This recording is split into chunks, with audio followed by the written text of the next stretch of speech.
We all have our competitive curiosities, and we're here to talk about them. In episode 2 of our opening series of 3, the Glimmer Gang crew is here to talk about what comp play is and how it may play out in Lorcana. We hope you all enjoy it. Everyone, take it away.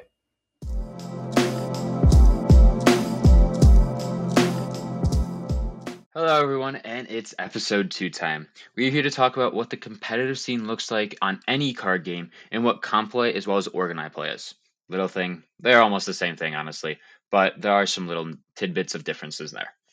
We have a few talking points that we want to take you guys through, and Sean is going to get us going with our first one. How's it going, everybody?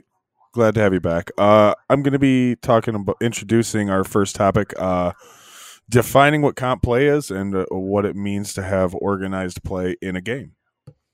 So for me, I guess the best definition for comp play is you're playing your favorite TCG, but you're not just playing for fun anymore. You're playing for prizes and maybe more importantly, bragging rights.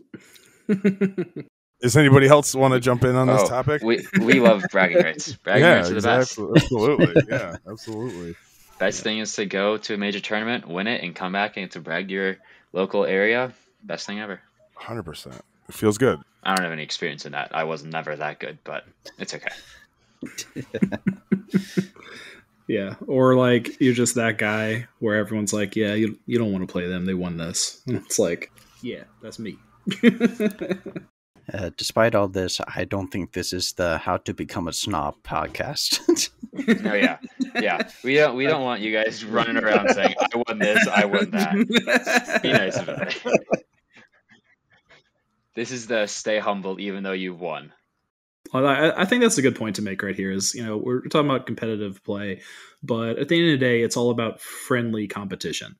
Like what we want to do, if you're a competitive player, generally your goal is just to get better at the game, to be the best that you can be at the game. And it's done in, the goal in a friendly spirit because it's still a game. You're still there to have fun with people, to enjoy the experience. Like it's not about win or die, right? It's not that serious. For some people it can be, but at the end of the day, like it's a game, y'all. So be as good as you can, push yourselves, but have fun. Yeah, biggest thing is always have fun. But like Spencer said, push yourself. Go outside your comfort zone. If you're more comfortable playing deck 1, but another deck interests you, even though you've never played an archetype, which is something we'll get into in later podcasts what archetypes are, go try that. Print proxies, and proxies are just cards printed on a piece of paper that you throw into a sleeve with another card behind it, and you can play your deck.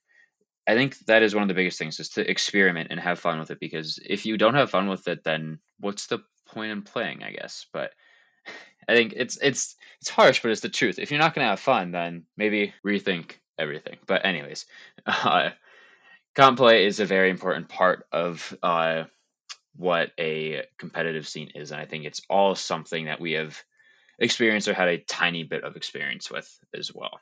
So, Sean, why is organized play or competitive play important for a game? Organized play is always important with the success of any TCG, especially in the early years. It's important for growing the community.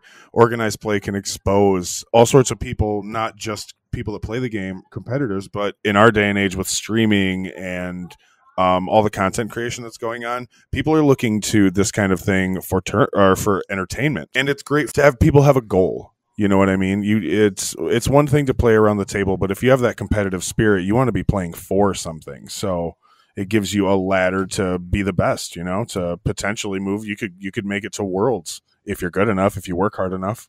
For sure. I think so for me, coming from a personal note on that particular topic is, also, it gives more people the ability to interact with the game, because let's be honest, not everyone is going to be willing to drop a whole bunch of cash on, a TCG game and just play it on their kitchen table, which, I mean, there's a lot of people that do that, but other people want to have as you said, a purpose, like why they're doing this, a reason. Because I know personally, like when I was talking about in our last episode, getting into the My Hero game locally, like we tried building up a meta, But then the next set was supposed to come out in like a couple weeks, and my local LGS had run out of organized play packs. So he was like, yeah, we're just going to wait until the next set of organized play packs, get released. But then the set got delayed. So he didn't pick up any more. And so, by the time that the next set came out, everybody had moved on and stopped playing because there wasn't that incentive to play the game because we had stopped organizing stuff. People didn't have that reason to show up and get the promos and compete. And by then, the game was dead locally. And it's really sad because it's a fun game, but I think that is a great example of why organized play is important, because if you don't have a purpose and a reason for people to get together and play the game, then are they going to play the game? I know, I come from a background in Pokemon, and I think that with Magic and also Yu-Gi-Oh! Has been one of the most prominent and well-established organized play programs for a long time, ever since the game came out.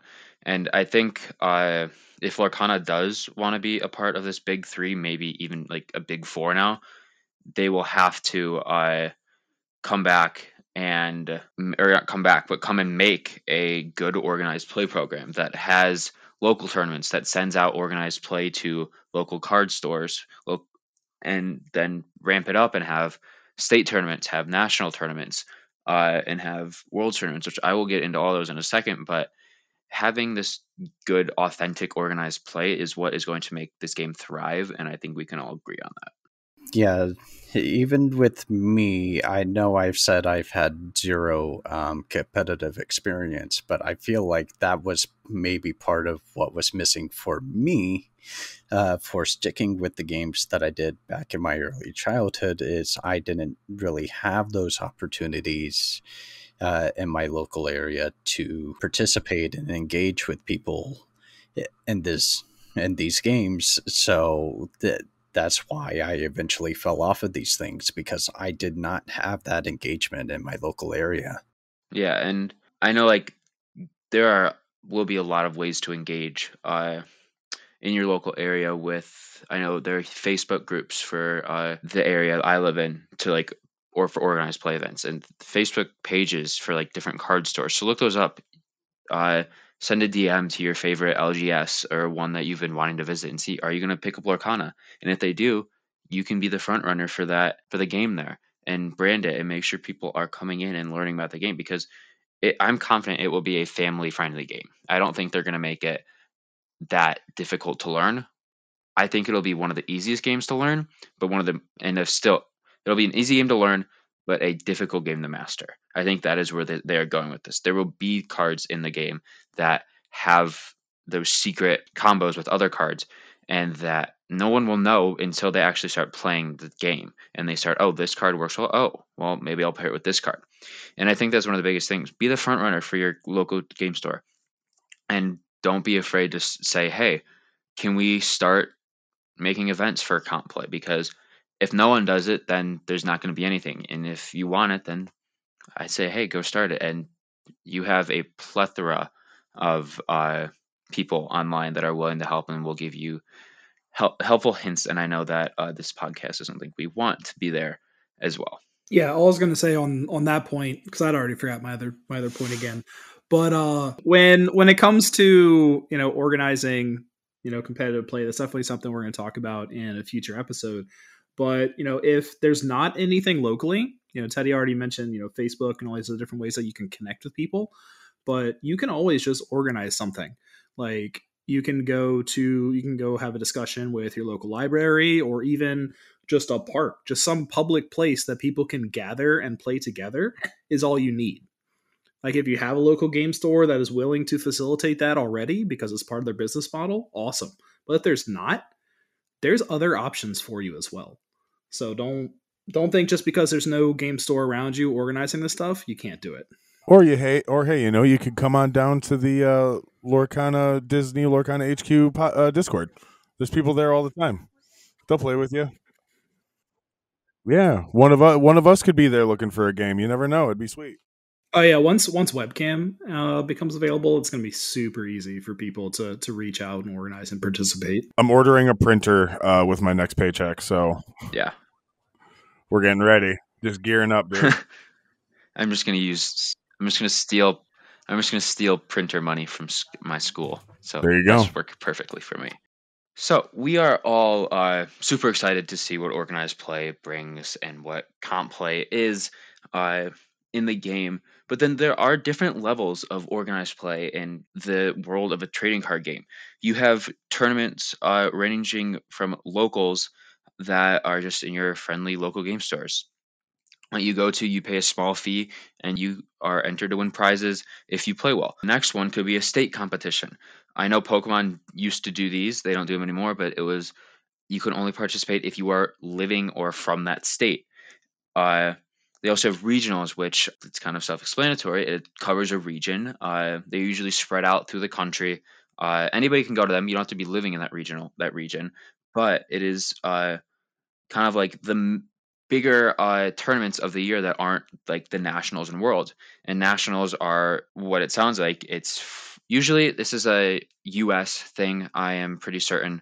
I'm not sure many other countries have nationals for games, but it's basically just national competitive tournament. You come in and you play for the national championship. And the biggest one, I think that what everybody would love to go to is a world championships. That's where anybody in the world, if they get their invite, and we'll get into what an invite is in a later episode for sure. But if they get their invite, then they are welcome to come and play in the event for world championships, to compete for a world championship. And to say you're a world champion for any game is ultimate bragging rights, I'd say. I think everybody here would agree with me. That is pretty much ultimate bragging rights. Be humble about it.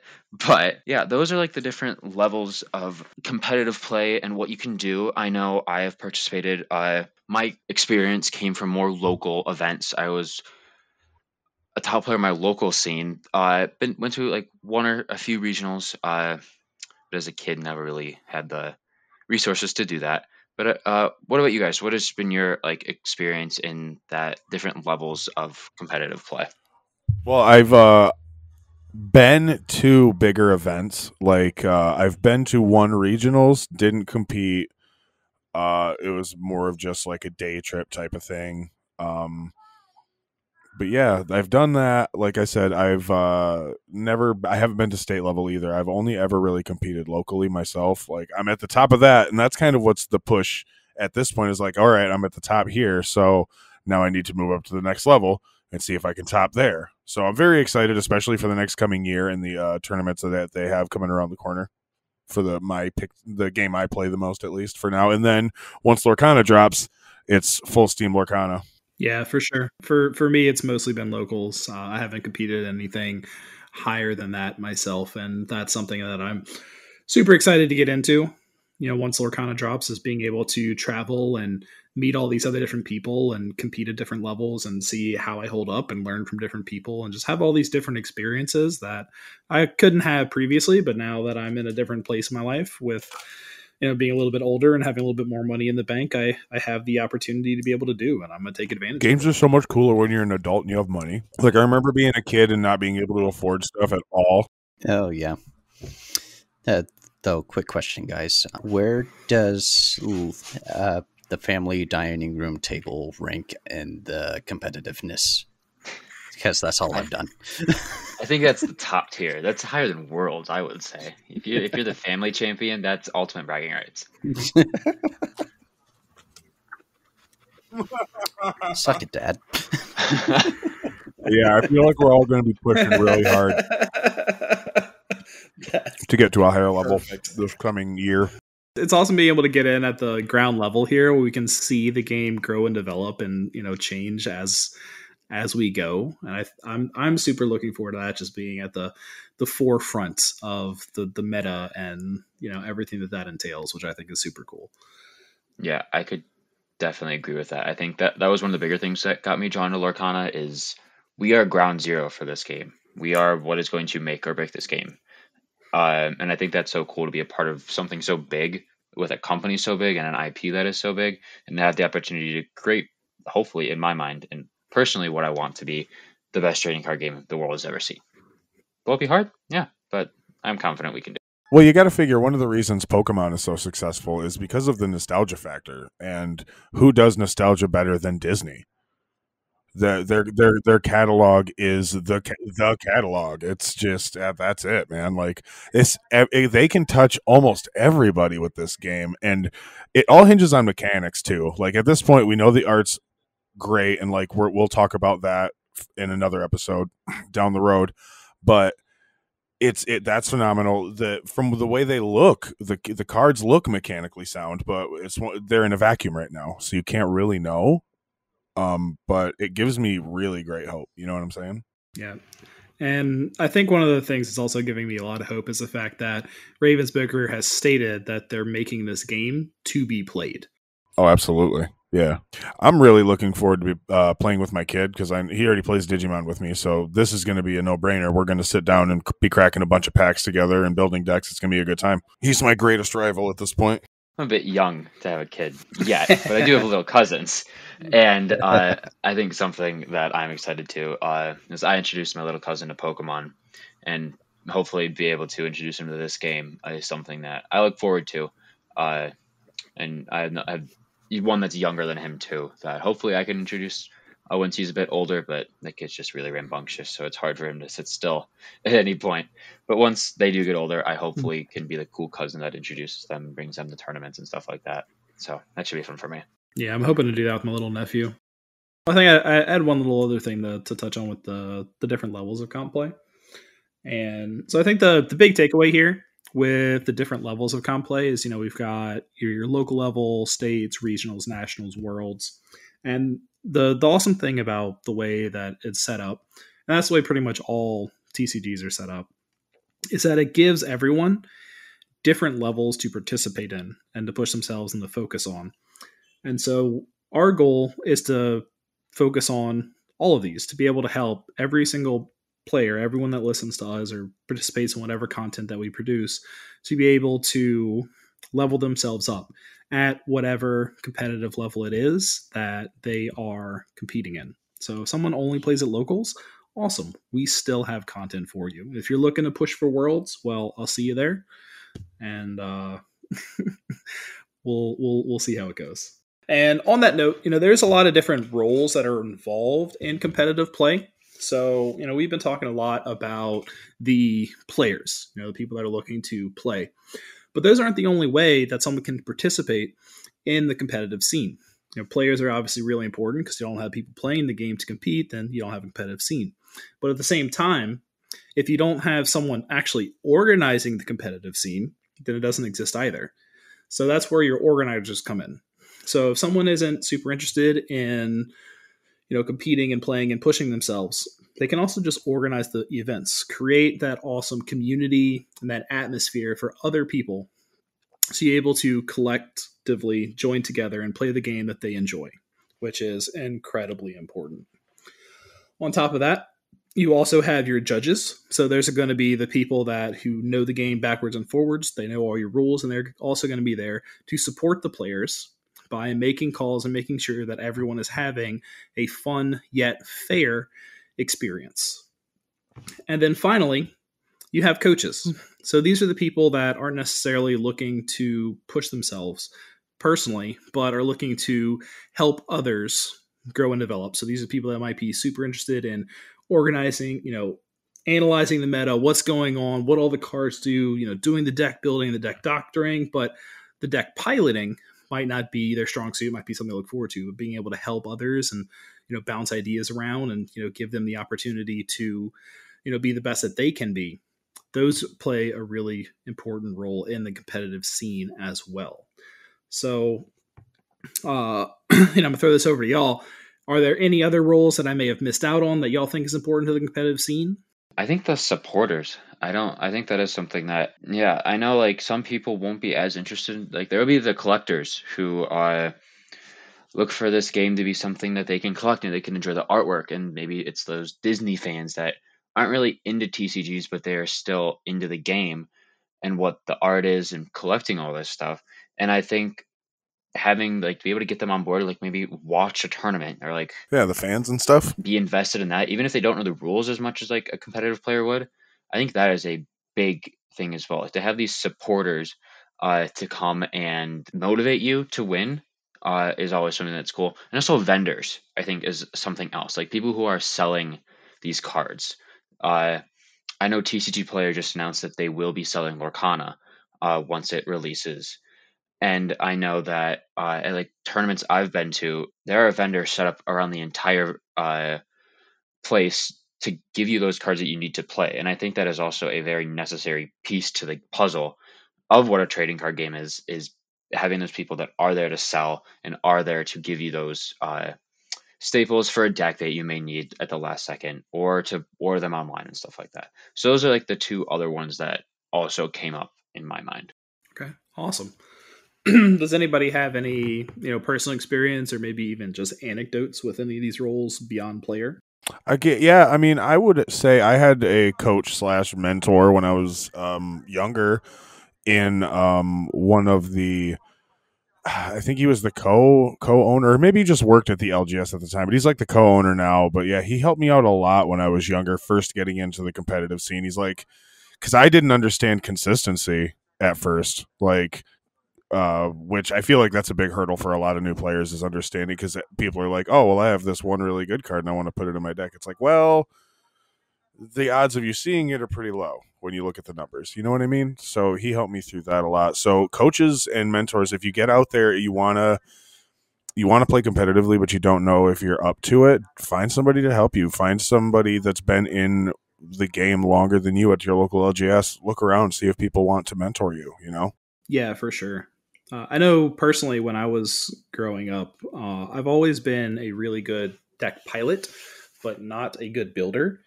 And so for those not familiar with the jargon, what that means is deck builders are the people that are good at looking at the cards and understand how they interact in such a way that you can make a deck that works and, as Sean said, works consistently. Whereas a deck pilot is someone that can take the cards in their hand and, knowing what else is in the deck and what your opponent has, can pilot it effectively to a win. And it's interesting that those two things don't always go hand in hand, but they really don't. So I was always a good deck pilot, but not a good builder. So I had like my fun little tribal decks that I love to play because that's what I did. But I had a couple of people at the local shop that they did compete in regionals and states and things of that nature. And sometimes if they had, and they would help provide me with support on, building and my deck out as well as playing. And sometimes they even had like test decks that they were running for the next, event. And at our, LGS's weekly tournament, they would just hand me their deck and they would be like, hey, run this deck for this tournament if you could. And it would be like some super meta, crazy expensive deck that I would have no way to build on my own because I didn't have the funds for it. But it was really cool just being able to play with these like super meta decks, and just having the the trust of them to be able to pilot them effectively to help them test it out, which was always a lot of fun.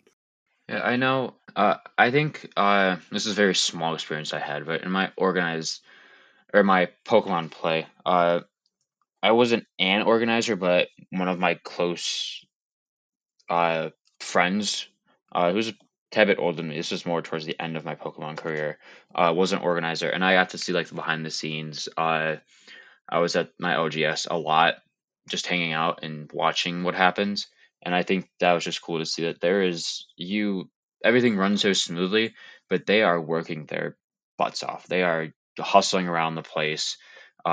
And I think it's just players are the bigger backbone to the game. And I think just be able to see that behind the scenes of what other people are doing, it gave me so much more admiration in a way for them to be able to understand what they had to do to make these tournaments work. Because without them, these tournaments will not work. And I know that us as competitive players is going to be something that is very important, but also having these people that are running these tournaments are giving us their time and energy to do this is something that is also very important as well.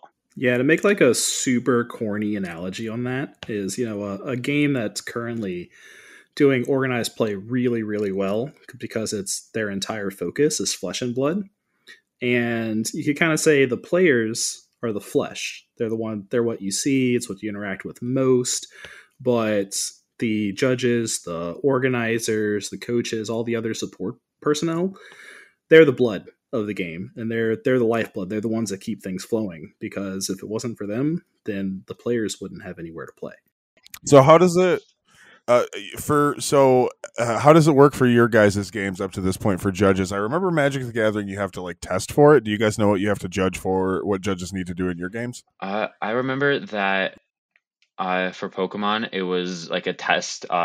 Most judges were professors, which is like the people who are very high in the game. They have taken a test. They take the professor test.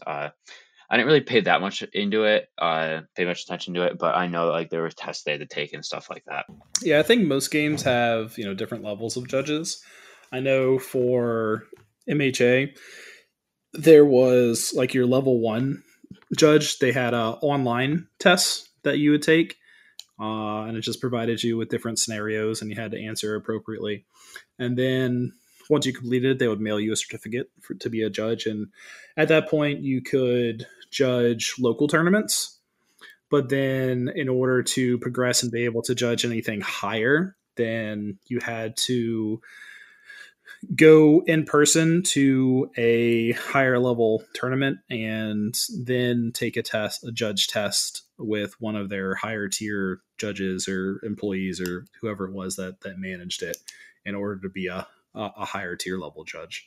Yeah, I'm not sure there's any official judge program for Digimon other than like I'm pretty sure the organizers, whoever organizes the tournaments, just provides a judging staff, and I would imagine like PPG and Carta Magica have like a stable of accredited judges. You know what I mean? It just seems like something they'd have. As tournament organizers, it seems like you'd want to have like all your bases covered, you know? And I don't, like I said, I haven't been to a big tournament, but I in my research, I wasn't able to find a whole lot on the judge program for Digimon, other than like Reddit threads and stuff. But I could be just really bad at Googling. Googling is an acquired I'm like taste. Googling right now. Now that you said it, I'm Googling, and I'm just like, there's no official judge program? That just seems so weird. Right. Yeah. See, isn't that weird? So now we've discussed what competitive play is, the different levels, and how you could get involved. Our next step is we're going to be doing a series of different podcasts comparing all the different major TCGs and the way that they run their competitive scene, because they all do it very differently. Not necessarily very differently, because there's generally the same tiers, but how one actually progresses through the different levels in the programs is very different. And so we're going to be taking a look at all of them and then seeing what it is that they do, so we can get an idea of what potentially could be coming for Lorcana, and really just talking about what it is that we would like to see from these different games and what we would like to avoid. So, Sean, what games are you going to be talking about? The games that I'm going to be doing are Magic the Gathering and Digimon. That's what I'm covering. Blake, what about you? Are you going to be talking about anything? Yeah, I'm mainly going to be touching on Yu-Gi-Oh! And Hearthstone, speaking of a digital game that does have a competitive format, so we will be touching that scene as well. Nice. Covered. All right. What about you, Teddy? I think I've mentioned it a lot in my experience. Has been mainly Pokemon, so that will be my topic of choice to cover, because I definitely know the most about that, more than any other trading card game out there. Yeah, and then I will be finishing us off with the My Hero Academia collectible card game, which is really just a subset of Universes. Thanks all for listening for episode 2, and we are so excited for you guys to listen to episode 3, which is going to be out shortly.